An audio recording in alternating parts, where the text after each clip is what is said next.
Okay, तो ये हमारी एक्सिपिएंट सीरीज का पार्ट सेकंड है। पार्ट वन में हमने डायलमेंट्स कंप्लीट कर लिया था। पार्ट टू में हम लोग देखते हैं कि बाइंडर्स क्या होते हैं। देखो, सबसे पहले तो अपने जो पाउडर फॉर्म में होता है एपीआई, और इसमें जो एक्सिपिएंट हमने ऐड किया है डाइल्यूएंट, एपीआई प्लस डाइल्यूएंट सबसे स्टार्टिंग में ऐड करते हैं हम इसमें। तो फिर उसके बाद हमें उसमें कुछ ऐसी मटेरियल ऐड करनी होगी जो कि ये जो एपीआई और डाइल्यूएंट्स के पार्टिकल्स हैं उनके बीच में कुछ एडहेसिव फोर्स क्रिएट करे, जिसके कारण वो एक दूसरे से बाइंड होकर रहे। समझ रहे हो? एक एडहेसिव फोर्स क्रिएट हो जिसके कारण वो एक दूसरे से बाइंड होकर रहे। तो बाइंड होकर रहेंगे तो बाइंड करने वाले को क्या बोलेंगे? उस केमिकल को क्या बोलेंगे? उस केमिकल को ही हम बोल रहे होंगे बाइंडर। और ये करता क्या है? एडहेसिव फोर्स क्रिएट करता है। तो इसीलिए हम इसका दूसरा नाम क्या देते हैं? Adhesive agents. Okay, adhesive agents. चलो इसके बारे में डिस्कस करेंगे। दो टाइप्स के होते हैं, नेचुरल होते हैं और सिंथेटिक होते हैं। उसके पहले एक बात और मुझे बतानी थी कि समझो अब इसके अंदर हमने बाइंडर डाला, फिर बाइंडर डालने के बाद हम इसे क्या करते हैं? मिक्स करते हैं। बाइंडर हम कभी भी डालेंगे तो सॉल्यूशन फॉर्म में डालेंगे। समझ लो कोई हमारा बाइंडर है, सबसे मोस्ट वाइडली यूज किए जाने वाला बाइंडर है हमारा स्टार्च। मोस्ट वाइडली इसलिए यूज किया जाता है क्योंकि इसका प्रोडक्शन भी ईजी है और इसका कॉस्ट भी कम है, इकोनॉमिकल भी है, इसलिए सबसे ज़्यादा यूज़ किया जाता है लैब्स में भी और इंडस्ट्रीज़ में भी। और इसके साइड इफेक्ट भी ना के बराबर है। बाकी सब टाइप के बाइंडर्स हम लोग देखने वाले हैं। बाइंडर्स में इससे ज़्यादा कुछ नहीं करना है। सिंपल सा इसका कॉन्सेप्ट है कि ये क्या करता है, जो पाउडर के फाइन पार्टिकल्स होते हैं उनके बीच में एडहेसिव फोर्स क्रिएट करता है, जिसके कारण वो एक दूसरे से बाइंड हो जाते हैं। तो बाइंड हो जाएंगे तो इसलिए इन एजेंट्स को क्या बोलते हैं? बाइंडिंग एजेंट्स या बाइंडर्स बोलते हैं। और एडहेसिव एजेंट्स भी इसलिए बोलते हैं क्योंकि वो एक एडहेसिव फोर्स क्रिएट कर रहे होते हैं। समझो, बाइंडर हमने डाल दिया तो अब ये एक पेस्ट बन जाएगा, एक पेस्ट लाइक मास बन जाएगा। एपीआई है, उसमें डाइल्यूएंट डाला तो हमने ओवरऑल वॉल्यूम बढ़ा दिया था। उसमें हमने बाइंडर का पाउडर लिया और उसको सॉल्यूशन बनाया और फिर सॉल्यूशन को इसमें डाल दिया, फिर मिक्स कर लिया, फिर उसके बाद पेस्ट लाइक मास बना लिया। अब वो जो पेस्ट लाइक मास है उसको डैम्प मास भी बोलते हैं कहीं कहीं जगह पे। अभी उसको हम लोग पास करेंगे थ्रू अ सीव। सीव ऐसी होती है ना, छन्नी जैसी। सीव के थ्रू पास करेंगे तो क्या होगा कि हमारे जो भी ये मास प्रिपेयर हुआ है वो स्मॉल फाइन ग्रैन्युलर में डिवाइड हो जाएगा और नीचे की तरफ हमें ऑब्टेन हो जाएगा। और ये जो ग्रैन्युल्स हैं इनकी साइज किस पे डिपेंड कर रही होगी? वो डिपेंड कर रही होगी हमने कौन से नंबर का मैश साइज का सीव लिया है। अगर मैश नंबर ज़्यादा है तो बड़े ग्रैन्युल्स ऑब्टेन होंगे, अगर मैश साइज नंबर कम है तो छोटे ग्रैन्युल्स ऑब्टेन होंगे। अब जो ये ग्रैन्युल्स बन चुके हैं, अब इस ग्रैन्युल्स के अंदर हमारा डाइल्यूएंट भी है, बाइंडिंग एजेंट भी है, डिसइंटीग्रेंट भी होगा। डिसइंटीग्रेंट हम कब डालते हैं? स्टार्टिंग में ही। डाइल्यूएंट के साथ साथ डिसइंटीग्रेंट भी डालते हैं। डिसइंटीग्रेंट मैंने स्टार्टिंग वाले वीडियो में, इसके पहले वाले वीडियो में बताया था जब मैं एक्सपीरियंस का स्टार्टिंग किया था कि क्या होते हैं। आगे इसको डिटेल में भी देखेंगे बाइंडर के बाद। अब ये जो हमारे ग्रैन्युल्स बन चुके हैं, अब इसको हम लोग पंचिंग मशीन के थ्रू पास करेंगे। पंचिंग मशीन के थ्रू ऐसे दो ऊपर नीचे दो पंचिस रहते हैं। ओके, यहाँ से ऊपर से फोर्स आता है, यहाँ पे नीचे से फोर्स आता है पंचिंग मशीन के अंदर, और यहाँ पे हमारे ग्रैन्युल्स को फिल कर दिया जाता है। ये ऊपर से नीचे और दोनों एक दूसरे के साथ आते हैं और टैबलेट ऐसा यहाँ पे बीच में एक डाई की कैविटी रहेगी जिसके अंदर हम लोग पाउडर फिल कर देंगे, सॉरी पाउडर ग्रैन्युल्स। और ऊपर से एक पंच आएगा और नीचे से एक पंच, और वो क्या करेंगे, जो हमारे ग्रैन्युल्स हैं उसको कॉम्पैक्ट करेंगे, उसके अंदर एक फोर्स लगाएंगे। और फोर्स के कारण क्या होगा कि जो ग्रैन्युल्स है एक दूसरे से स्टिक हो जाएंगे। क्यों? क्योंकि हमने बाइंडिंग एजेंट भी डाल रखा है उसके अंदर, वो बाइंड कर देगा। ग्रैन्युल्स जो पाउडर है उनको भी एक दूसरे से बाइंड करता है ताकि वो ग्रैन्युल्स बन जाए, और ग्रैन्युल को भी बाइंड करता है ताकि वो टैबलेट फॉर्म में आ जाए।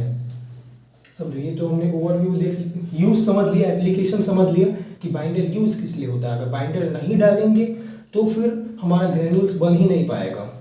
अभी कुछ बाइंडर ऐसे भी, मैंने तो ऐसा बताया था, समझो बाइंडर के बारे में मैंने ऐसा बोला कि वो सॉल्यूशन फॉर्म में यूज होते हैं। मतलब बाइंडर हमारा समझ लो डब्बा रखा है, लेबोरेटरीज में आपने देखा होगा कि हाँ ये अकेशिया बाइंडर है, हाँ ये ट्रैगाकांथ का बाइंडर है, हाँ ये स्टार्च का बाइंडर है।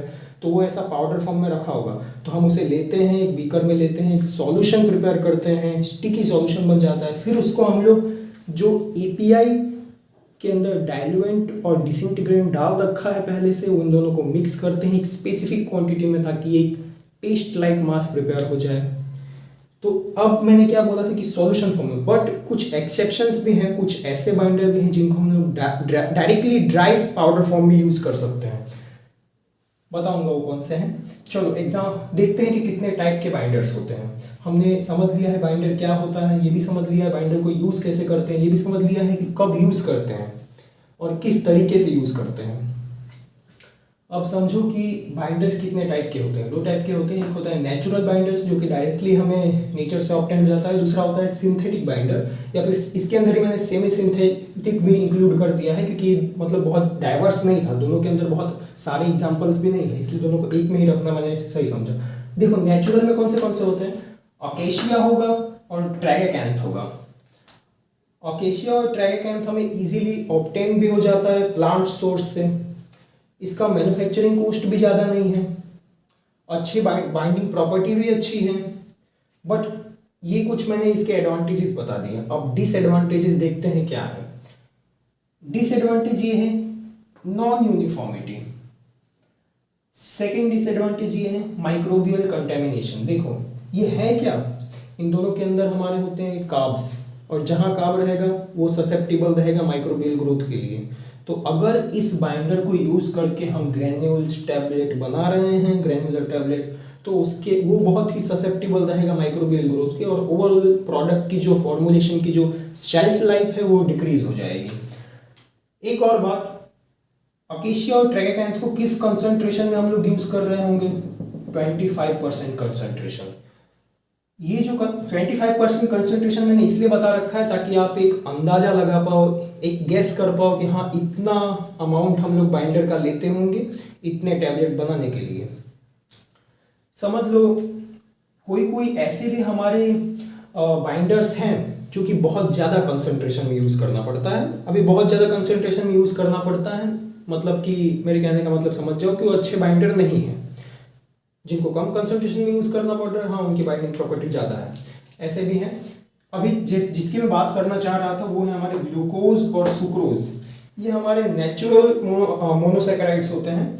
ग्लूकोज को यूज़ करना पड़ता है 50% कंसंट्रेशन में और सुक्रोज को यूज़ करना पड़ता है 70% कंसंट्रेशन में। समझ लो 70% कंसंट्रेशन मतलब कितना ज़्यादा एक्सेस अमाउंट में यूज़ करना पड़ रहा है। और एक और बात की जो डायबिटीज़ वाले पेशेंट हैं उनमें तो हम नहीं यूज़ कर सकते ग्लूकोज और सुक्रोज। एक और बात कि हाँ इनकी एक प्रॉपर्टी, एक एडवांटेजेस प्रॉपर्टी भी है कि इनका जो कॉस्ट होता है वो कम होता है। ओके, है तो ये लोग ग्लूकोज और सुक्रोज ही, एंड ऑल्सो कि माइक्रोबियल ग्रोथ के लिए ससेप्टिबल है। तो ये इनकी बात हो गई। देखते हैं अब जिलेटिन के बारे में। जिलेटिन हम लोग एनिमल सोर्स से ऑब्टेन करते हैं। जिलेटिन को कैसे एक्सट्रैक्ट किया जाता है वो सब मैं बताऊंगा कैप्सूल्स में, जब मैं कैप्सूल मैन्युफैक्चरिंग ऑफ शेल पढ़ा रहा हूँ। जिलेटिन को यूज़ कैसे करेंगे, ये हमारे जिलेटिन के पैलेट्स होते हैं, पैलेट्स पाउडर जैसे होते हैं, ठीक है, पैलेट्स ही बोल सकते हैं। अभी इस हम लोग एक बीकर लेते हैं, उसमें वाटर फिल करते हैं, ओके, फिर इसको हम लोग स्पेसिफिक अमाउंट में इसमें डिजोल्व करते हैं जिलेटिन को, फिर हमारा एक स्टिकी लिक्विड फॉर्म हो जाता है, और वो जो स्टिकी लिक्विड है वो रहेगा जिलेटिन का बाइंडिंग सॉल्यूशन। उसको हम लोग डायरेक्ट किस में डाल सकते हैं, जो हमारे पाउडर हैं एपीआई का और डाइल्यूएंट का और डिसइंटीग्रेंट का मिक्सचर, उसके अंदर डाल सकते हैं। अभी उससे फिर क्या फॉर्म होगा, पंचिंग के थ्रू टैबलेट, और वो क्या करेगा, उनको बाइंड करके रखेगा ग्रैन्युल्स को। उसके बाद आता है हमारा स्टार्च। मैंने लिख रखा है यहाँ पे मोस्ट वाइडली यूज, पहले ही बताया था 30% कंसंट्रेशन में यूज़ किया जाता है। कंसंट्रेशन ना बहुत ज़्यादा है ना बहुत कम है, लेकिन अच्छी प्रॉपर्टीज़ भी हैं हमारे ड्रग के ऊपर, कोई भी डिलीटेरियस इफेक्ट नहीं है, बायोअवेलेबिलिटी को अफेक्ट नहीं करता है, बहुत अच्छी बाइंडिंग प्रॉपर्टी है, और वाइडली इसलिए भी यूज़ होता है क्योंकि इकोनॉमिकल है, प्रोडक्शन कॉस्ट भी काफ़ी कम है। ओके, सो अब देख, ये तो हमारी नेचुरल की बात हो गई। अब देखते हैं सिंथेटिक्स के बारे में। सिंथेटिक बाइंडिंग एजेंट कौन कौन से है। सिंथेटिक मतलब कि नेचुरल से ही उनको सेमी सिंथेसाइज किया गया है। दो एग्जांपल्स मैंने ऊपर रख रखे हैं जो कि one of the most widely use होते हैं, एक तो एल्जिनेट्स और दूसरा है हमारा सेलुलोज डेरिवेटिव्स। एल्जिनेट्स के अंदर सभी सॉल्ट्स आ जाएंगे एल्जिनेट्स के, for example sodium alginate, potassium alginate, alginic acids वगैरह यूज, एल्जिनिक एसिड के सॉल्ट्स यूज करते हैं इसमें। आपको सिर्फ नाम याद रखना है और जितना मैं बोल रहा हूँ उतना बस समझ लेना। अगर आप कोई नोट लेके बैठे हो तो हाँ, जितने में लाइन टू लाइन आपको ऐसा लग रहा है कि हाँ ये लिखने लायक है तो आप उसे नोट्स कर सकते हैं। बाकी बोर्ड पे जितना लिखा है और जितना मैं बोल रहा हूँ उतना आप समझ जा रहे हैं, तो बाइंडर में इतना इनफ है, इससे ज़्यादा आपको कुछ नहीं पढ़ना है, ना ही थियरी एग्जाम के लिए इससे ज़्यादा पढ़ना है, ना ही एमसीक्यू एग्जाम के लिए, अगर आप जीपेट या नाइपर के लिए पढ़ रहे हैं। सेकंड है यहाँ पे सेलुलोज डेरिवेटिव। देखो सेलुलोज के बारे में एक बात कि सेलुलोज कभी भी वाटर सॉल्युबल नहीं होता है, ये अल्कोहल में सॉल्युबल होता है, ये बात हमेशा याद रखना, आपको प्रैक्टिकली भी काम आएगी और आगे भी बहुत जगह थियोरेटिकली भी काम आएगी। एग्जाम्पल्स याद रखना, बहुत जगह काम आने वाला है। Methyl cellulose, MC, HPMC, hydroxy propyl methyl cellulose, और जैसे ये मिथाइल सेलुलोज था तो मिथाइल के बदले इथाइल लगा दो तो इथाइल सेलुलोज। ओके, ये तीनों ही हम लोग बहुत जगह यूज कर रहे होंगे कोटिंग प्रोसेस में भी, टैबलेट के कोटिंग में भी। कोटिंग मतलब टैबलेट के ऊपर एक हम लोग लेयर बना रहे होंगे for a wide variety of their purpose. समझो, अभी जो एचपीएमसी है उसके बारे में आपको एक और वर्ड याद रखना है, इतना इंपॉर्टेंट नहीं है लेकिन वो याद रखने जैसा है कि एचपीएमसी हमारा एनहाइड्रस बाइंडर होता है, मतलब इसके अंदर जो वाटर का परसेंटेज है वो बहुत कम होता है। एचपीएमसी का जो आप पाउडर देखोगे कभी भी लैब में, तो वो अगर आप उसको एटमॉस्फेयर में रख दोगे तो वाटर को एब्जॉर्ब कर लेगा और डिटीरियोरेट हो जाएगा। इसके अंदर 0.5 to 0.6% ही वाटर होता है, और ये एक एनहाइड्रस बाइंडर है, तो हम लोग इसको वाटर में डिसॉल्व करके नहीं यूज करते हैं, हम लोग इसको अल्कोहल में डिसॉल्व करके यूज करते हैं। ओके, चलो अब सिंथेटिक के अंदर कुछ और भी अदर एग्जांपल्स देख लेते हैं।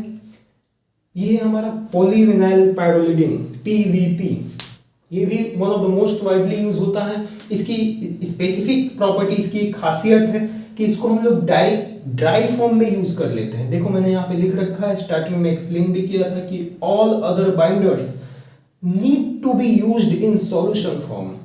जितने बाइंडर हैं सॉल्यूशन फॉर्म में नीड होता है उनके यूज होने का, लेकिन इसको डायरेक्ट ड्राई फॉर्म में यूज कर सकते हैं, directly dry powder form, polyvinyl pyrrolidine. Okay, और हाँ, पॉलीविनाइल पाइरोलिडीन भी सेलुलोज डेरिवेटिव जैसा यूज होता है कोटिंग में। तो ये था हमारा बाइंडर के बारे में। आगे हम देखते हैं डिसइंटीग्रेंट क्या होते हैं।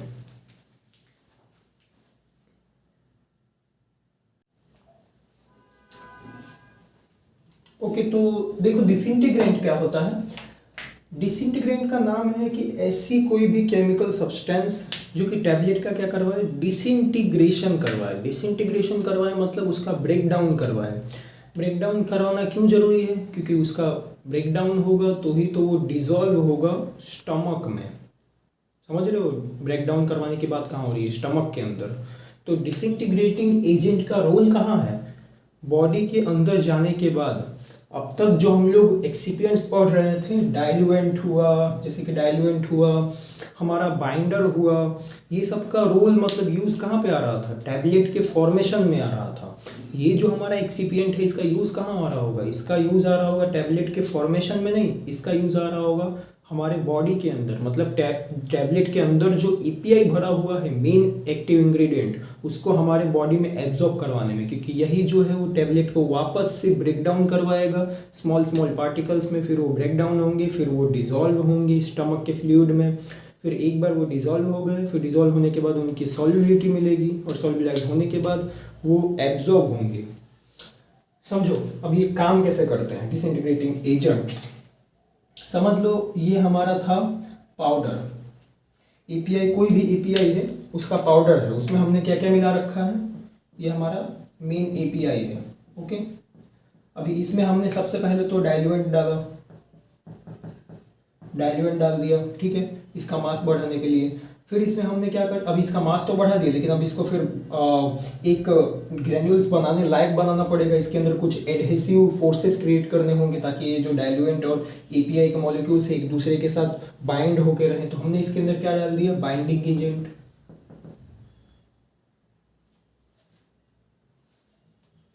समझो, सबसे पहले तो हमने एक बार डाइल्यूएंट डाल दिया, तो उसके बाद हम लोग इसके अंदर क्या डालेंगे? डिसइंटीग्रेंट डालेंगे, डिसइंटीग्रेटिंग एजेंट डालेंगे। ओके, अभी एक बार डिसइंटीग्रेटिंग एजेंट डाल दिया तो उसके बाद हम इसके अंदर तीसरा कौन सा डाल रहे होंगे?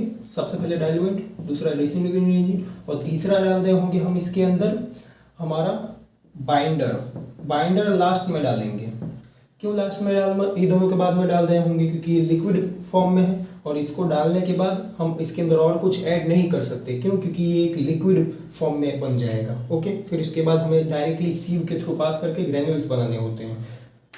डिसइंटीग्रेटिंग एजेंट अब काम कैसे, हम मैंने सीक्वेंस बता दिया, पहले कौन सा डालना है, दूसरे कौन सा डालना है, तीसरा कौन सा डालना है, तीनों का यूज़ भी आपको पता चल गया।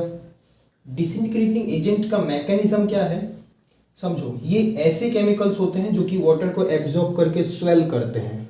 अब टैबलेट के अंदर, ये हमारा टैबलेट है, इसके अंदर समझ लो यहाँ यहाँ यहाँ यहाँ यहाँ ये 5 पॉइंट में हमारा डिसइंटीग्रेटिंग एजेंट है। ठीक है, अब ये अपने अंदर वाटर को एक बार स्टमक में चला गया तो इसके अंदर वाटर पेनिट्रेट करेगा, जिसको इम्बाइबिशन बोलते हैं। और इसी इम्बाइबिशन को फार्मास्यूटिक्स की लैंग्वेज में वेटिंग बोलते हैं। याद रख लो, वेटिंग मतलब क्या होगा कि स्टमक में जाने के बाद टैबलेट के साथ सबसे पहली चीज़ जो हमारी बॉडी करेगी वो क्या करेगी कि स्टमक का जो फ्लूइड है उसको अंदर भेज रही होगी, और उस प्रोसेस को बोलते हैं imbibition of fluid, imbibition of GI fluid in tablet. और इसी को हमारे सूटिक्स की लैंग्वेज में बोलते हैं वेटिंग। आगे कभी हम देख रहे होंगे कि वेटिंग एजेंट भी इसी प्रकार से काम करते हैं, इम्बाइबिशन को इंक्रीज करते हैं। इसके अंदर वाटर गया, अभी वाटर इस डिसइंटीग्रेटिंग एजेंट के कांटेक्ट में आएगा, मतलब वाटर से मैंने कहने का मतलब ये जो फ्लूइड है इस डिसइंटीग्रेटिंग एजेंट के कांटेक्ट में आएगा। इसके कारण क्या होगा कि ये जो हमारे एजेंट्स हैं डिसइंटीग्रेटिंग एजेंट्स, ये स्वेल होंगे, इनका साइज बढ़ेगा। जो हमारे डिसइंटीग्रेटिंग एजेंट है, मैं इसको भी दूसरे कलर से रिप्रेजेंट करता हूँ, समझ लो ब्लैक कलर से मैं दिखा रहा हूँ डिसइंटीग्रेटिंग एजेंट, यहाँ पे यहाँ पे यहाँ पे यहाँ पे यहाँ पे। अब इनके इसकी साइज में साइज और वॉल्यूम इसका बढ़ेगा, क्योंकि ये वाटर को एब्जॉर्ब करेगा, और इसके सबका साइज और वॉल्यूम बढ़ेगा वाटर को एब्जॉर्ब करने के कारण, जीआई फ्लूइड को एब्जॉर्ब करने के कारण। फिर क्या होगा, ये अंदर से प्रेशर एग्जर्ट करेंगे। समझो नॉर्मल फिजिक्स है, जब ये अंदर से प्रेशर एग्जर्ट करेंगे, इनका वॉल्यूम बढ़ेगा, तो टैबलेट क्या करेगा, ब्रेक डाउन होगा। टैबलेट क्या हो जाएगा, बहुत सारे पार्टिकल्स में ब्रेक हो जाएगा। ये हमारा टैबलेट था जो कि बहुत सारे पार्टिकल्स में ऐसे ब्रेक हो जाएगा। इसी को हम लोग बोलते हैं disintegration of tablet in the GI tract. Disintegration हुआ वो किसके कारण हुआ, हमारे डिसइंटीग्रेटिंग एजेंट के कारण। ये कुछ इसका मैकेनिज्म ऑफ एक्शन है। समझने वाली जितनी चीज़ थी तुम समझ गए हो। एक बात मुझे और बतानी है कि हमारे जो डिसइंटीग्रेंट है, इसको हम लोग टैबलेट जब फॉर्मुलेशन कर रहे होंगे तो उसको 2 स्टेजेस में हम लोग ऐड कर सकते हैं। सबसे पहला तो है हमारा ग्रेन्युलेशन के टाइम पे, during the manufacturing of granules, मतलब कि ग्रेन्यूल बनाने से पहले या ग्रेन्यूल बनाने के समय, तो वो उसका कुछ अलग पर्पस होगा। और एक हम लोग डाल रहे होंगे डिसइंटीग्रेटिंग एजेंट ग्रेन्यूल बनाने के बाद, मतलब समझो सीक्वेंस चेंज हो गया। इसके लिए यही सीक्वेंस रहेगा ड्यूरिंग मैन्युफैक्चर ऑफ ग्रेन्यूल्स, मतलब सबसे पहले टैबलेट बनाएंगे तो डाइल्यूएंट डालेंगे, फिर इसके बाद डिसइंटीग्रेटिंग एजेंट डालेंगे, क्योंकि अभी तक ग्रेन्यूल बना नहीं है। ग्रेन्यूल कब बनता है, हमेशा बाइंडिंग एजेंट डालने के बाद, क्योंकि तभी पार्टिकल्स के बीच में force of attraction, adhesive force generate होगा बाइंडिंग एजेंट के थ्रू, और फिर बाइंडिंग करेंगे तब ग्रेन्यूल बनेगा। तो during the manufacture of granule, और आइदर बोल सकते before the manufacture of granule. तो ये अब किस प्रकार से काम करेगा कि जो टैबलेट होगा वो बॉडी में जाएगा। अगर ये मेथड को समझो, ये मेथड को यूज करके अगर हमने टैबलेट बनाया, मतलब कि ग्रेन्यूल बनाने से पहले डिसइंटीग्रेटिंग एजेंट डाला है, तो डिसइंटीग्रेटिंग एजेंट एक्चुअली लोकेटेड कहाँ पे होगा, एक्चुअली कहाँ होगा, टैबलेट के अंदर नहीं होगा, ग्रेन्यूल्स के अंदर होगा। समझो बात डिफरेंस है, टैबलेट के अंदर होना और ग्रेन्यूल्स के अंदर होना डिफरेंट है। अभी आप लोग सोच रहे होंगे कि टैबलेट और ग्रेन्यूल में फर्क ही क्या है, ग्रेन्यूल से ही तो टैबलेट बना है, तो ग्रेन्यूल में है तो मतलब टैबलेट में भी है, लेकिन एक्चुअल में ऐसा नहीं है। समझ लो, जब हम लोग, ये हमारा पाउडर है, और पाउडर से जब हम लोग ग्रेन्यूल बना रहे हैं, तो फिर देखो पाउडर से जब हम लोग ग्रेन्यूल बना रहे होंगे, ग्रेन्यूल का साइज थोड़ा मैं बड़ा रिप्रेजेंट करता हूं ताकि कंफ्यूजन ना हो। तो इसी बीच मैंने पाउडर से ग्रेन्यूल बनाने तक का जो प्रोसेस था, उसी बीच मैंने अपना डिसइंटीग्रेटिंग एजेंट डाल दिया। मतलब अब डिसइंटीग्रेटिंग एजेंट का लोकेशन कहाँ है, इसके अंदर। ये जो हमारा ग्रेन्यूल्स है, डिसइंटीग्रेटिंग एजेंट इसके अंदर होगा ना, और कहीं तो होगा नहीं, अभी टैबलेट तो बना नहीं है।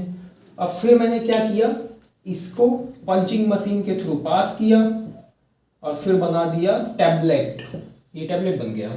तो अब ये जब टैबलेट में अगर एडमिनिस्टर करता हूँ तो टैबलेट का ब्रेकडाउन तो नॉर्मली ही होगा, ब्रेकडाउन तो होगा ही, लेकिन ये जो ग्रेन्यूल्स हैं इसके अंदर भी प्रेजेंट है, मेनली इसके अंदर ही प्रेजेंट है डिसइंटीग्रेटिंग एजेंट।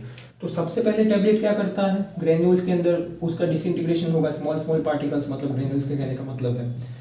और फिर जो ग्रेन्यूल्स के अंदर डिसइंटीग्रेटिंग एजेंट है तो वो बहुत फास्टली बहुत फाइन पार्टिकल्स के अंदर टूटेगा, मतलब डिसॉल्व होगा। डिसइंटीग्रेशन के बाद डिसोल्यूशन ही आता है ना, ये देखो मैं ऐसे रिप्रेजेंट कर देता हूँ, बहुत फाइन पार्टिकल्स के अंदर ग्रेन्यूल्स बहुत ही स्पीड से ब्रेक डाउन होंगे। क्यों? क्योंकि हमने समझो during the manufacture of granule डाला था डिसइंटीग्रेटिंग एजेंट, जिसके कारण जो डिसइंटीग्रेटिंग एजेंट था वो ग्रेन्यूल्स के अंदर आ गया था। तो जो ग्रेन्यूल्स से जो टैबलेट से जीआई ट्रैक के अंदर जो टैबलेट से ग्रेन्यूल बनने टूटने का टाइम था वो तो सेम ही रहेगा, लेकिन जो ग्रेन्यूल से बहुत फाइन पार्टिकल बनने का टाइम था वो बहुत शॉर्ट हो जाएगा। अभी जो सेकेंड है आफ्टर मैन्युफैक्चरिंग ऑफ ग्रेन्यूल्स,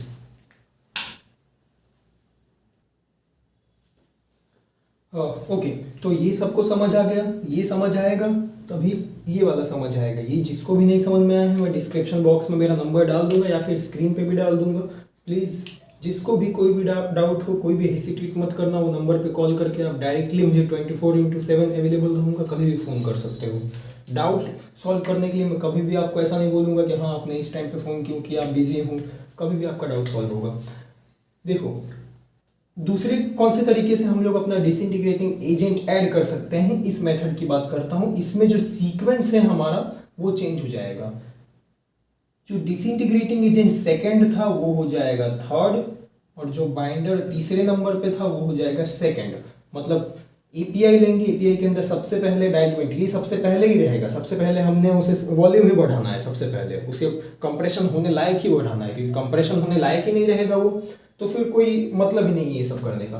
फिर उसमें हम डाल देंगे बाइंडर, बाइंडर डाल दिया, मैं बार बार ये सेंटेंस रिपीट कर रहा हूँ, बाइंडर डालने के बाद ही ग्रेन्यूल फॉर्म होता है, ठीक है। बाइंडर का सॉल्यूशन हमने उसके अंदर ऐड किया, ये देखो यहाँ पे रिप्रेजेंट करता हूँ, ये है हमारे पाउडर।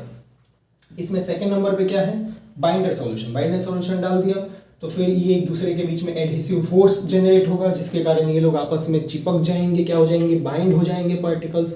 फिर क्या बोलेंगे हम उसे, ग्रेन्यूल्स, ग्रेन्यूल्स बन गए हैं। मैं इनके साइज थोड़ी बड़ी कर देता हूँ, ओके। अब ये जो ग्रेन्यूल है मैंने इसके अंदर तो होगा नहीं प्रेजेंट हमारा डिसइंटीग्रेटिंग एजेंट, क्यों? क्योंकि मैंने अभी तक डाला ही नहीं है डिसइंटीग्रेटिंग एजेंट, वो हमारा थर्ड स्टेज में है। अब समझ आ रहा है इसमें और इसमें डिफरेंस? इसमें डिफरेंस ये था कि मैंने ग्रेन्युलेशन के पहले ऐड कर दिया था डिसइंटीग्रेटिंग एजेंट, मतलब बाइंडर डालने से पहले मैंने डिसइंटीग्रेटिंग एजेंट ऐड कर दिया था, जिसके कारण जो ग्रेन्यूल्स बने हैं उसके अंदर ही हमारे, एक मिनट, ओके, जो हमारे ग्रेन्यूल्स बने हैं उसके अंदर ही हमारे डिसइंटीग्रेटिंग एजेंट हैं, और वो क्या करेंगे, ग्रेन्यूल को बहुत ही तेजी से ब्रेक करेंगे, जिसके कारण फाइन पार्टिकल बहुत जल्दी मिल रहा था। इसके अंदर क्या होगा कि एक बार ग्रेन्यूल बना, अब हम लोग उसके अंदर अलग से डालेंगे डिसइंटीग्रेटिंग एजेंट्स, ओके। एक बार डिसइंटीग्रेटिंग एजेंट डालो तो मैं अब इसे दिखाता हूं कि डिसइंटीग्रेटिंग एजेंट इसमें किस प्रकार से ऐड होगा। ऐसा दिखेगा कुछ, जो हमारा ग्रेन्यूल्स है वो तो ग्रेन्यूल जैसा ही दिखेगा,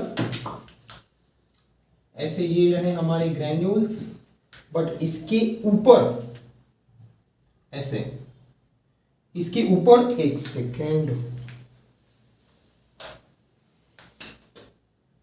इसके ऊपर ऐसा स्टिक हो जाएगा हमारा डिसइंटीग्रेटिंग एजेंट, समझो। ये मैं समझाने के लिए पूरा डायग्राम बना रहा हूं ताकि आपको कोई कंफ्यूजन ना रहे।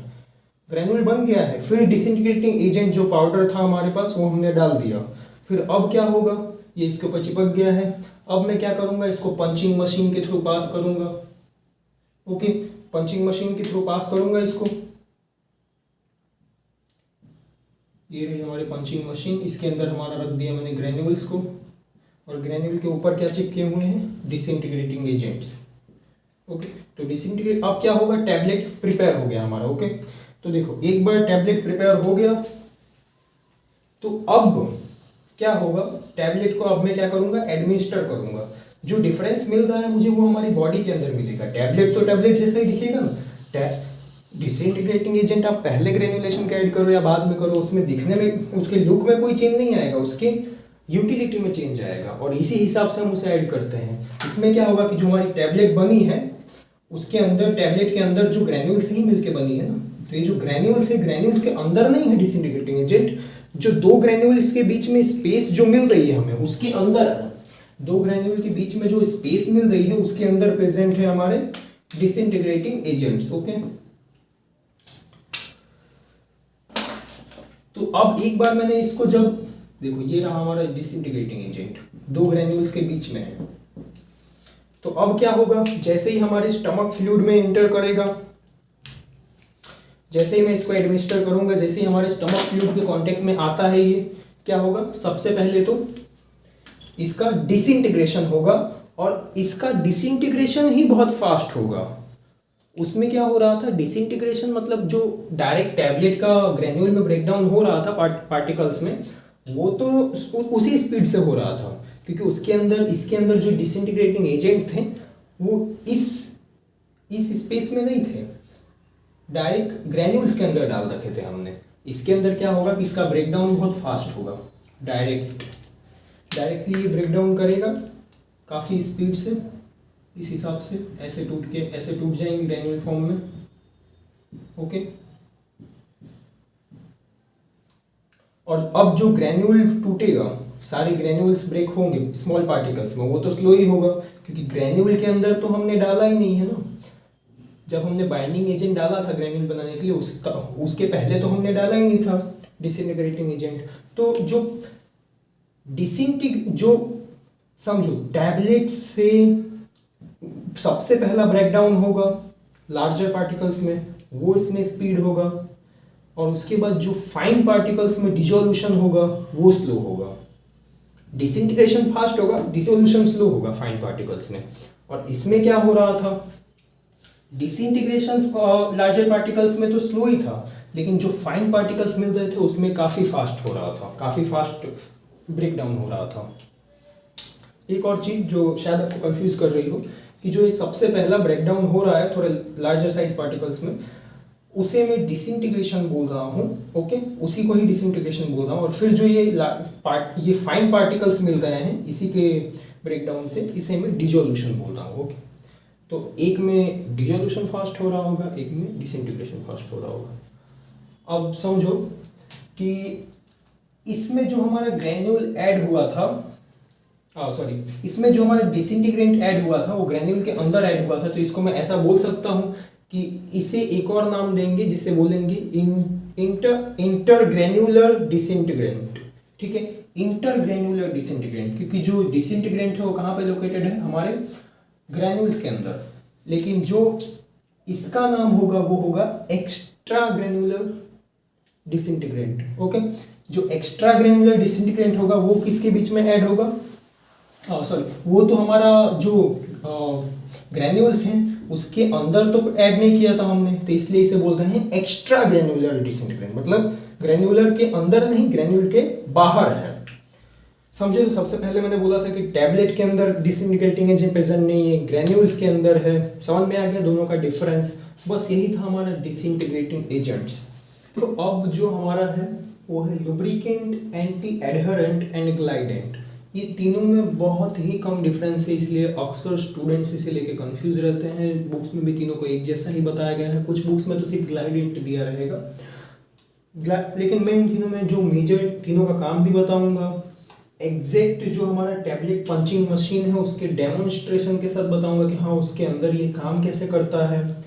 ये भी बताऊंगा कि कौन से इसके एग्जांपल्स हैं जो कि हम मोस्ट वाइडली यूज़ करेंगे। कभी आपने लैब में इसके टैबलेट पंचिंग के प्रैक्टिकल्स परफॉर्म किए होंगे तो आपको पता होगा, आप रिलेट करेंगे वो एग्जांपल से अपने आप।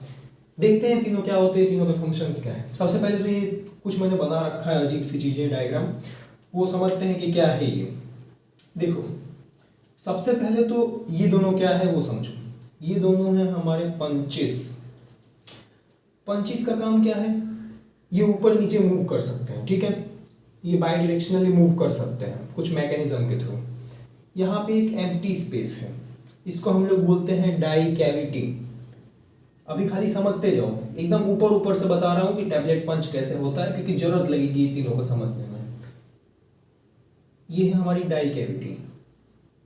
यहाँ से पाउडर रख देंगे हम, पाउडर यहाँ से आएगा, आते आते आते आते हमारे डाई कैविटी में फिल होगा, यहाँ पे पाउडर फिल हो जाएगा। ओके, समझ गए। पाउडर फिल होगा तो ये ऊपर की तरफ मूव करेगा, ये ऊपर की तरफ मूव करेगा, इसको बोलेंगे लोअर पंच। ऊपर की तरफ मूव करके यहाँ तक आएगा। यहाँ तक क्यों आएगा? क्योंकि यहाँ से ये इसको ब्लॉक कर सके डाई को, नहीं तो ये पाउडर नीचे गिर जाएगा। फिर उसके बाद क्या होगा, ये ऊपर वाला पंच है, ये भी नीचे आएगा और ये और ऊपर जाएगा, और ये दोनों क्या करेंगे, टैबलेट को कंप्रेस कर देंगे। इसी को बोलते हैं कंप्रेशन। समझ गए।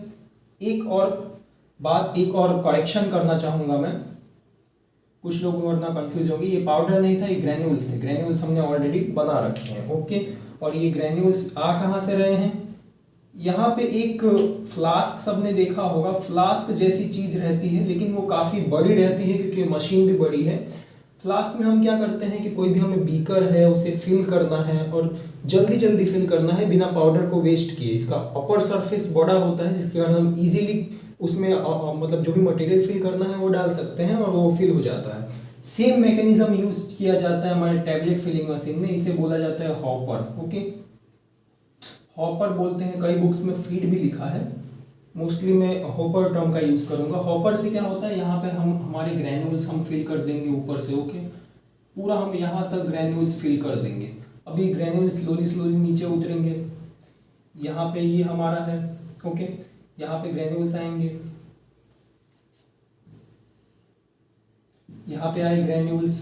अभी ग्रैन्यूल्स स्लोली स्लोली आगे की तरफ मूव करेंगे। मूव किसके थ्रू करेंगे, इसके थ्रू। यहाँ पे सब देखो, ये एक स्ट्रक्चर है जिसका नाम है कैम ट्रैक। एक ट्रैक है, ट्रैक जो कि आगे की तरफ बढ़ रहा है, इसलिए इसको बोलते हैं कैम ट्रैक।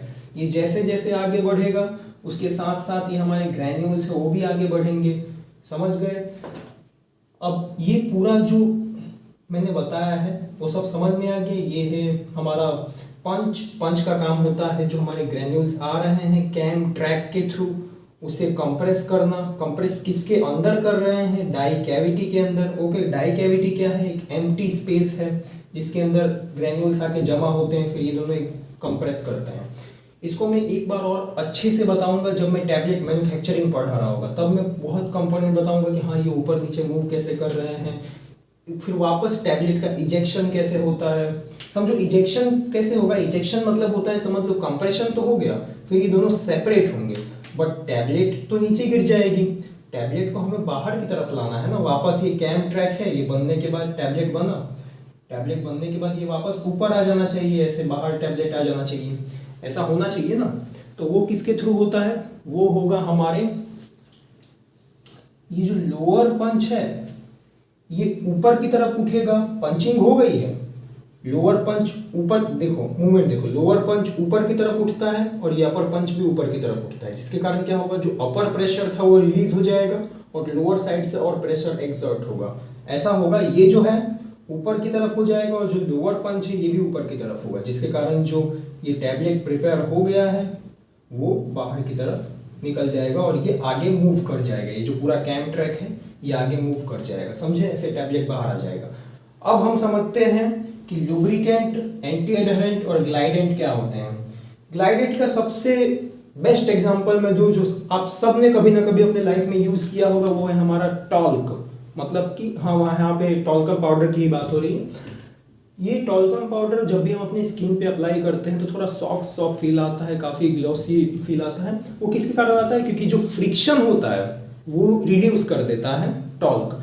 यहाँ पे भी सेम वही काम कर रहा होगा कि जो दो ग्रैन्यूल्स हैं, दो इंडिविजुअल ग्रैन्यूल्स हैं, उनके बीच में फ्रिक्शन रिड्यूस करेगा। जितने भी ग्रैन्यूल्स हैं उनके ऊपर एक कोटिंग सा कर देगा और उसके कारण क्या होगा, उसके कारण जो कोटिंग हो जाएगी टॉल्क की, उसके कारण क्या होगा, उनके बीच में जो फ्रिक्शन है वो कम हो जाएगा। फ्रिक्शन कम होने के कारण उनके बीच में एक स्मूथनेस आ जाएगी। स्मूथनेस आने के कारण क्या होगा कि उनकी फ्री फ्लोएबिलिटी बढ़ेगी। इसीलिए हम कभी भी लिखते हैं कि ग्लाइडेंट जो होगा वो क्या करेगा, इट ऑलवेज, समझ लो, लिख लो, कहीं पे नोट कर लो, reduces the friction, function of glidant, role of glidant और why it is used, it decreases the friction between the granules, so there is a increase in the free flowability of granules। अब free flowability का मतलब क्या है, समझो कि एक fluid है जो कि बह रहा है, सेम वो जो फ्लूइड है उसको हम लोग यहाँ पे मान लेते हैं हमारे ग्रेन्यूल्स। अभी ये फ्लूइड, अभी इसकी फ्लोएबिलिटी अच्छी नहीं है तो क्या होगा, यहाँ पे ये क्लॉग हो जाएगा। समझो, यहाँ पे ये जो ग्रेन्यूल्स हैं आपस में क्लॉग हो जाएंगे, चिपक जाएंगे। अगर वही मैंने इसके अंदर टॉल्कम पाउडर यानी कि ग्लाइडेंट डाल दिया है तो इनके बीच का जो फ्रिक्शन है वो कम हो जाएगा, और फ्रिक्शन कम होने के कारण क्या होगा, फ्रिक्शन कम हो गया तो ये इजीली अंदर स्मूथली बाहर निकलेंगे, इसके थ्रू स्मूथली जाएंगे, और इसी को तो मैं बोलता हूँ कि फ्री फ्लोएबिलिटी बढ़ गई। समझो, फ्रिक्शन घटा मतलब फ्री फ्लोएबिलिटी बढ़ गई। अब क्या होगा हमारा, ये इसके अंदर इसके थ्रू डाई में जाएगा, कंप्रेशन होगा, उसके बाद इजेक्शन होगा, इजेक्शन होके पूरा कैम ट्रैक आगे मूव करेगा और ये हमारा टैबलेट बन गया। ये हो गया हमारा ग्लाइडेंट। ओके, अब समझते हैं हमारा एंटी एडहेरेंट क्या काम करता है। एंटी एडहेरेंट हमारा कुछ इस हिसाब से काम करेगा कि ये जो हमारा ग्रैन्यूल्स है, ग्रैन्यूल्स आगे की तरफ आए कैम ट्रैक के थ्रू, इसके अंदर गए, लोअर पंच, अपर पंच, मूवमेंट, कंप्रेशन। ओके, अब जब कंप्रेशन हुआ तो जो टैबलेट फॉर्म हुआ है बीच में, वो क्या होता है, टैबलेट जो अपर पंच है उसके साथ थोड़ा स्टिक हो जाता है, मतलब एडहेशन हो जाता है किसका, टैबलेट का और अपर पंच का। इसके कारण जब अपर पंच उठता है तो टैबलेट का कुछ पोर्शन उसमें चिपक जाता है, और वो हमें नहीं चाहिए। टैबलेट हमें पूरा स्मूथ चाहिए, तो इसलिए हम क्या करेंगे, एंटी एडहेरेंट यूज करेंगे। वापस रिपीट कर रहा हूँ, इसके अंदर जो टैबलेट बनता है कंप्रेशन के बाद, तो लेकिन जो कंप्रेशन के लिए जो फोर्स लगा होता है इसके कारण क्या होता है, टैबलेट का जो सरफेस है, टैबलेट का जो सरफेस है वो यहाँ पे थोड़ा स्टिक हो जाता है, फिर ये जब उठता है तो ये थोड़ा पोर्शन ब्रेक करके इसमें चिपक जाता है, और इसको हम लोग क्या बोलते हैं, adhesion. Adhesion of the tablet surfaces to the surface of punch, adhesion of the tablet surface to the surface of punch, मतलब ये दोनों की सरफेस जो है एक दूसरे से एडहेर हो रही है, और इसीलिए हम क्या यूज करेंगे, एंटी एडहेरेंट। समझ गए इसका मैकेनिज्म ऑफ एक्शन। ग्लाइडेंट का जो रोल था वो यहाँ पे था हॉपर में, वो इनकी फ्री फ्लोएबिलिटी बढ़ा रहा था, लेकिन एंटी एडहेरेंट का रोल क्या है, यहाँ पे है। वो क्या करेगा, it will decrease the adhesion of the surface of tablet to surface of punch। okay, adhesion के बदले आप sticking भी बोल सकते हो, ठीक है। अब हमारा आता है lubricant। अब समझो जैसे ये इसके साथ चिपक सकता है, तो ये जो है उसका इंटरेक्शन हमारी डाई की जो कैविटी है, ये पोर्शन इसके साथ भी तो हो सकता है, ऐसा बुक में लिखा हुआ है। ओके, तो इन दोनों के बीच में जो फ्रिक्शन है, इन दोनों के बीच में जो फ्रिक्शन है, फ्रिक्शन मतलब मैं कौन सी फ्रिक्शन की बात कर रहा हूं, वो फ्रिक्शन जो कि लग रहा है हमारे टैबलेट के सरफेस, टैबलेट अभी बन गया है। ओके, कंप्रेशन हो चुका है, अब टैबलेट क्या हो रहा है, बाहर की तरफ निकलने वाला है। जो लोअर हमारा पंच है वो भी ऊपर जाएगा, अपर पंच है वो भी ऊपर जाएगा, और टैबलेट बाहर निकलने वाला है। बट क्या होगा, ये जो टैबलेट का जो सरफेस है, ये वाला पोर्शन, वो किसके साथ स्टिक करेगा, हमारी डाई कैविटी के साथ। जो वर्ड मैंने यूज किया स्टिक, वो आप लोग यूज मत करना एग्जाम में भी, क्योंकि वो मैंने सिर्फ समझाने के लिए किया। बुक में जो वर्ड यूज किया गया है उसे उसका नाम दिया है फ्रिक्शन। मैं पूरा सेंटेंस बोलता हूँ, वो आप समझना, और वही सेंटेंस आपको हर जगह यूज करना है। Lubricant is used to decrease the friction between the surface of tablet and the die cavity। Friction word use करता है, किसके बीच का फ्रिक्शन कम करेगा, दो ग्रैन्यूल का नहीं, दो ग्रैन्यूल के बीच का जो फ्रिक्शन कम कर रहा है उसे हम लोग बोलेंगे ग्लाइडेंट। लेकिन जो ग्रैन्यूल और डाई कैविटी के बीच का जो फ्रिक्शन कम करेगा उसे बोलेंगे लुब्रिकेंट, समझो। और एक बार जब फ्रिक्शन कम हुआ तो अब क्या हो रहा था, पंचिंग तो हो गया था, उसके बाद जो दोनों पंचेस थे, अपर पंच लोअर पंच, वो दोनों ऊपर की तरफ मूव करेंगे। क्यों कर रहे हैं, क्योंकि टैबलेट का इजेक्शन करवाना है। तो वहां पे हमने अप्लाई कर दिया है टैबलेट के, हमने यूज किया है लुब्रिकेंट। तो लुब्रिकेंट के थ्रू अब जो फ्रिक्शन हो रहा था इस टैबलेट के सरफेस और डाई कैविटी के अंदर, वो नहीं होगा, जिसके कारण इजी स्मूथ इजेक्शन हो पाएगा। तीनों का रोल मैंने जितना अच्छे से मैं समझा सकता था उतना अच्छे से मैंने ट्राई किया है समझाने का। तीनों का एग्जाम्पल देखते हैं। एग्जाम्पल देने से पहले मैं एक और बात समझाना चाहूंगा, वो हमारे लुब्रिकेंट जो है, ऐसा लैकमैन के अंदर लिखा हुआ है कि लुब्रिकेंट जो है वो हमेशा मॉडरेट अमाउंट में यूज करना चाहिए, या फिर ऐसा भी मैं बोल सकता हूँ कि कम से कम यूज करना चाहिए। वो इसलिए क्योंकि जो हमारा लुब्रिकेंट है वो ड्रग की बायो अवेलेबिलिटी को डिक्रीज कर देता है। ये क्वेश्चन आया भी है, अब कैसे डिक्रीज कर देता है वो समझो। ये हमारा है ग्रैन्यूल्स, एक सेकंड मार्कर चेंज करना पड़ेगा मुझे। ये हमारे होते हैं ग्रैन्यूल्स, अभी टैबलेट बना नहीं है, ओके। अब जब मैं इसके अंदर ऐड करता हूं लुब्रिकेंट, तो लुब्रिकेंट इसके अंदर ऐड कैसे होता है, थोड़ा सा पार्टिकल्स के लेवल पे देखते हैं। ये जो आएगा इसके अंदर ग्रैन्यूल, तो मेरे मार्कर चेंज करो, जो इसके अंदर आएगा लुब्रिकेंट, ओके। अब वो लुब्रिकेंट क्या करेगा, इसके ऊपर स्टिक करेगा, इसके सरफेस पे एक कोटिंग टाइप का फॉर्म करेगा, समझो, एक कोटिंग टाइप का फॉर्म कर देता है।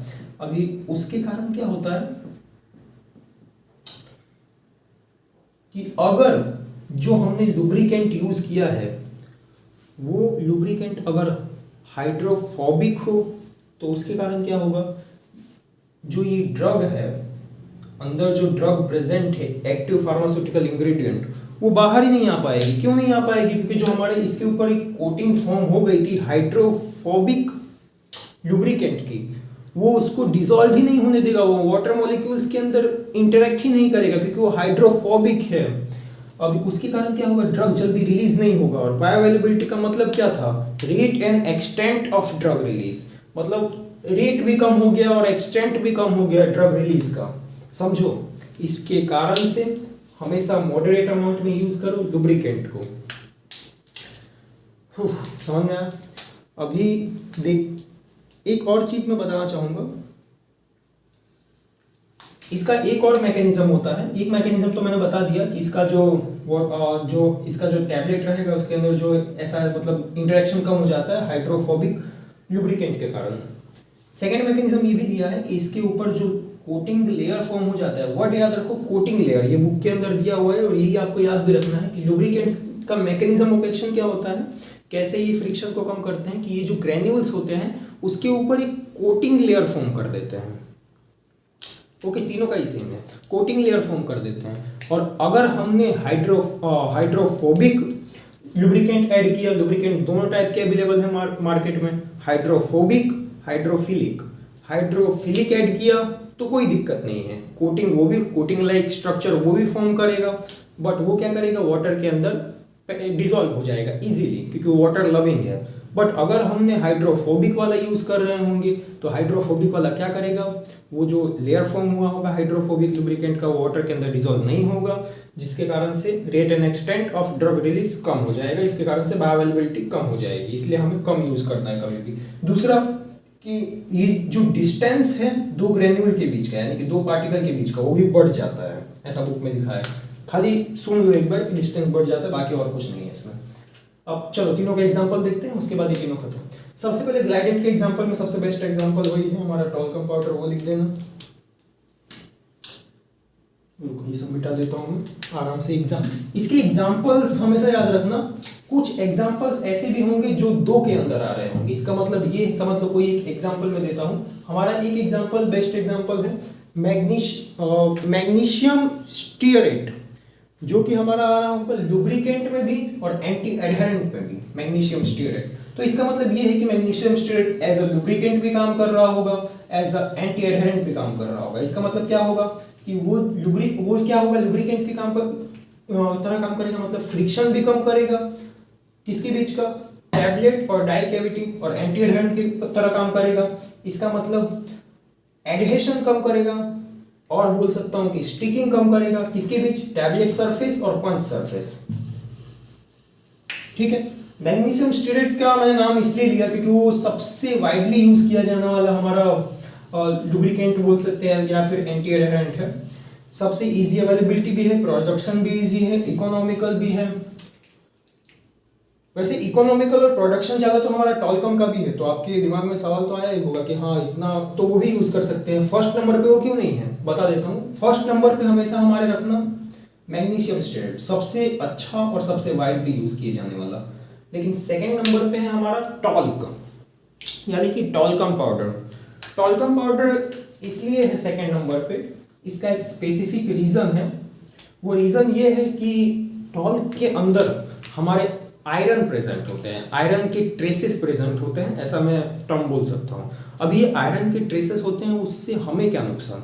नुकसान काफ़ी बड़ा है। कुछ इस प्रकार से समझाता हूँ इसे कि कुछ जो ड्रग्स होते हैं, देखो ड्रग है तो उसका डिग्रेडेशन भी होगा, लेकिन हमें क्या करना होता है? हमें उसका डिग्रेडेशन को प्रोलॉन्ग करना होता है, मतलब उसकी सेल्फ लाइफ को बढ़ाना होता है या डिग्रेडेशन को प्रिवेंट करना होता है। अब डिग्रेडेशन कर कौन रहा होगा? कोई एंजाइम होता होगा या कोई कोफैक्टर होता होगा। डिग्रेडेशन एक्चुअली में है क्या? एक केमिकल रिएक्शन है। ओके, अभी केमिकल कोई एंजाइम होगा या फिर कुछ भी ऐसा मटेरियल हो सकता है जो एंजाइम के रेट ऑफ रिएक्शन को बढ़ा देता होगा, और वो काम यहाँ पे कौन कर रहा होगा? आयरन। समझो, आयरन यहाँ पे किस तरीके से काम करेगा? जो डिग्रेडेशन है, यानी कि जो केमिकल रिएक्शन है जो डिग्रेडेशन कॉज कर रहा है हमारे एपीआई का, एक एग्जांपल के थ्रू बताता हूँ। जैसे कि पैरासीटामोल है, उसका डिग्रेडेशन करवाते हैं तो हमारा सैलिस, समझ लो सैलिसिलिक एसिड फॉर्म हो जाता है। ओके, अभी ये समझ लो कि अब ये जो रेट ऑफ रिएक्शन है इस रिएक्शन का, डिग्रेडेशन रिएक्शन का, वो आयरन के प्रेजेंस में 10 टाइम्स बढ़ जाता है। तो अगर मैं टॉल्क यूज़ करता हूँ तो टॉल्क के अंदर आयरन के ट्रेसेस हैं, तो उसके कारण क्या होगा कि इसका जो रेट ऑफ रिएक्शन है डिग्रेडेशन रिएक्शन का, वो बढ़ जाएगा। और एक बार बढ़ जाता है तो फिर प्रॉब्लम ही प्रॉब्लम, ड्रग बहुत जल्दी डिग्रेड हो जाएगी। इसीलिए ये रीज़न है कि हम इसे सेकेंड पे रखा है हमने इसको। उसी ड्रग्स में यूज़ करेंगे सिर्फ जिसका rate of reaction of degradation है वो आयरन के प्रेजेंस में एनहांस ना होता हो, या फिर ऐसा बोल सकते हैं सिंपली कि ऐसे ड्रग में यूज़ कर सकते हैं जिसकी स्टेबिलिटी जो है आयरन अफेक्ट ना करता हो। याद रखना इतना ही, आयरन प्रेजेंट होता है टॉल्क में, वो क्यों नहीं यूज़ कर सकते टॉल्क? या फिर सेकंड नंबर पे क्यों है? क्यों फर्स्ट नंबर पे मैग्नीशियम स्टेट के अलावा ये नहीं है? इसलिए क्योंकि आयरन प्रेजेंट है, तो आयरन क्या करेगा? डिग्रेडेशन रिएक्शन को बढ़ाएगा, ड्रग का डिग्रेडेशन को फास्ट करेगा। ओके, समझ जाओ, बस अभी इतना बहुत। मैंने दो बता दिया, मैग्नीशियम स्टीरेट है दोनों में है, और इसमें है टॉल्क। अभी और भी कुछ एग्जांपल्स हैं जो कि मैं बता देता हूं।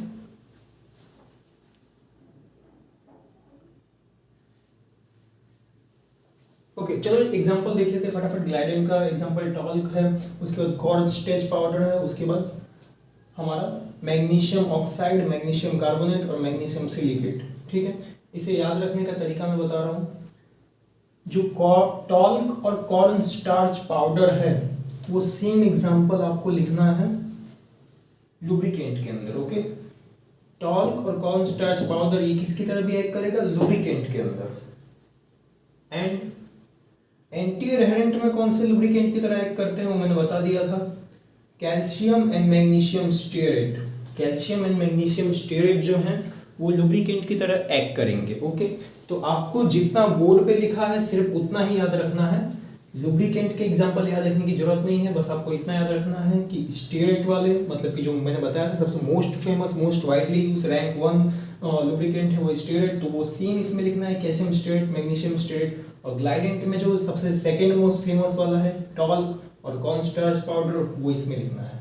बाकी मैग्नीशियम की ये सॉल्ट दिए हुए हैं वो तो ऐसे ही याद हो जाएंगे, मैग्नीशियम ऑक्साइड, मैग्नीशियम कार्बोनेट और मैग्नीशियम सिलिकेट। ठीक है, इसमें एक एक्स्ट्रा एग्जांपल है हाई मेल्टिंग वैक्स, ये हमेशा याद रखना। ओके, बस इतना ही था हमारे एंटी एडहेरेंट, ग्लाइडेंट और लुब्रिकेंट के बारे में।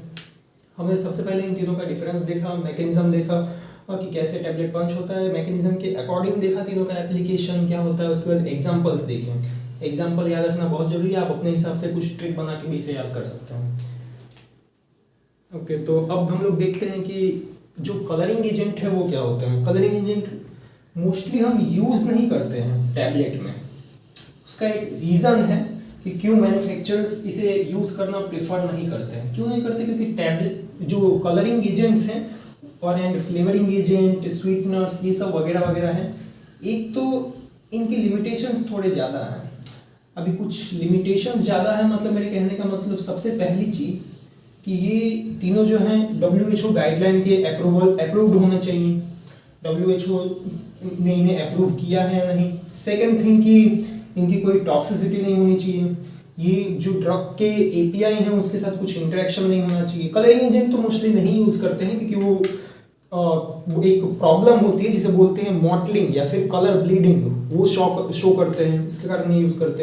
एंड सेकेंड थिंग और कि हमें टैबलेट कम से कम कॉस्ट में प्रिपेयर करनी होती है, मतलब इकोनॉमिकल से इकोनॉमिकल बनानी होती है ताकि हम वो वाइड पॉपुलेशन तक पहुंचा सके। इसीलिए कलरिंग एजेंट यूज़ नहीं किया जाता है। बट मोस्टली जो बच्चों की टैबलेट आती हैं उसके लिए हम यूज़ कर सकते हैं कलरिंग एजेंट। उसे एक एलिगेंट लुक देने के लिए, एक एस्थेटिक प्रिपरेशन, मतलब एक एस्थेटिक लुक देने के लिए, ताकि वो ज़्यादा एक्सेप्टेबल रहे बच्चे के लिए। सेकेंड थिंग कि दो टैबलेट के अंदर डिफ्रेंशिएट करने के लिए, समझ लो कि एक कोई ब्लू कलर की टैबलेट है और एक ग्रीन कलर की टैबलेट है, तो हाँ उसके बीच में डिफ्रेंशिएट किया जा सकता है।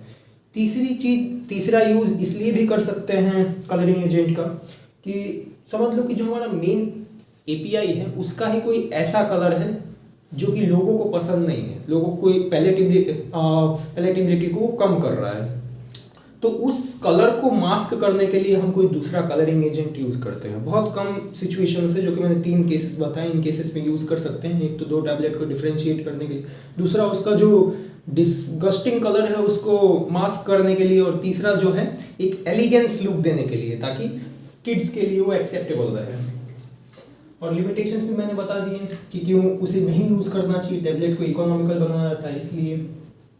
अब समझो कि हमारे जो कलरिंग एजेंट है उसमें 2 चीज़ें होती हैं। एक होते हैं हमारे डाइज, दूसरे होते हैं हमारे लेक्स। डाइज जो होते हैं हमारे वो जनरली ऑयल डिस्पर्सिबल होते हैं, मतलब कि हाइड्रोफोबिक होते हैं। और सेकंड है हमारे लेक्स जो होते हैं हमारे वाटर सॉल्युबल होते हैं। अब डाई तो सबको पता होगा कि क्या है, सबने सुन भी रखा है। लेक्स शायद आपने नहीं सुना होगा। आज के टाइम में लेक्स मोस्टली यूज़ किया जाता है। लेक्स क्या होते हैं कि जो हमारी डाई होती है उसी को डाइल्यूट करके और लेक्स बना दिया जाता है। डाई को क्या किया जाएगा, डाइल्यूट किया जाएगा। कितना % कंसंट्रेशन होता है लेक्स का? 30%। समझ लो डाई है हमारा, तो अगर डाई जो है, समझ लो अगर डाई है, अगर उसका कंसंट्रेशन है 100%, मतलब उसके अंदर प्योर डाई है, तो जो लेक होगा उसके अंदर डाई कितना % रहेगा? 30%। यानी कि इससे ये भी पता चलता है कि जो एक ड्रॉप ऑफ डाई रहेगा वो ज़्यादा वॉल्यूम ऑफ वाटर को कलरफुल कर देगा, या फिर ज़्यादा वॉल्यूम ऑफ सॉल्वेंट, या फिर ज़्यादा वॉल्यूम ऑफ जो ग्रैन्यूल्स हैं, या फिर ज़्यादा नंबर ऑफ टैबलेट है एक उसको कलर कर सकता है। जबकि जो हमारा लेक है उसका कंसंट्रेशन कम है, तो उसका जो एक ड्रॉप है वो ज़्यादा वॉल्यूम ऑफ वाटर को कलर नहीं कर पाएगा। एक तो डिफरेंस ये कंसंट्रेशन का हो गया। दूसरा डिफरेंस ये हो गया कि डाई होता है, लेकिन लेक क्या होता है? लेक भी एक टाइप का डाई है, मतलब डाई से ही बनाया गया है। तीसरा डिफरेंस ये हो गया डाई और लेक के बीच में कि एक ऑयल डिस्पर्सिबल है, dye is oil dispersible, whereas the lakes are water soluble. And चौथी बात ये है दोनों के बीच में डिफरेंस कि जो हमारे लेक्स होते हैं वो मोस्टली स्टेबल होते हैं as compare to dyes. Dyes are not that much stable.